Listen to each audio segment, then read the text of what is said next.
একটু চাপাটা বেশি মারে। ও আরে আমার চাওয়াজ মনে হয় কথার মনে হয় ও ভুল করতে পারে, এটা আমার মনে হয় বিশ্বাস হয় না।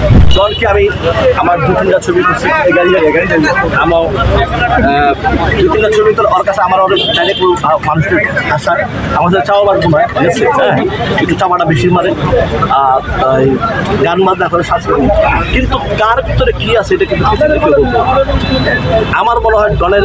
সাউথ টাউনে হোক আপনার স্বপ্নের আবাসন, আগে দখল পরে মূল্য পরিশোধ। প্রিভিয়া যে আছে তার বগুড়া তার স্টার, তোমরা ওইখানে যাও, তোমরা ওইখানে সত্যিকার ছেলেটা কেমন ভালো না মন্দ, তার ছোট থেকে বড় এসে যে এলাকা ওই এলাকা থেকে কোনো লোকের খবর না অনেক কিছু তোমরা পেয়ে যায়। ও আরে আমার চাওয়াজ মনে হয় কথার মনে হয় ও ভুল করতে পারে, এটা আমার মনে হয় বিশ্বাস হয় না। কিন্তু মানুষের কাছে দক্ষিণে ব্যাপার বলতে আমাকে অনেকে ফোন করে বলছে ভাই ঘটনা কিন্তু ডন ভালো না, হ্যাঁ অনেকে অনেক কথা বলছে। পরে আমি আবার বলে দিচ্ছি যে অন্যায়কারী যেই হোক তার শাস্তি শেষ।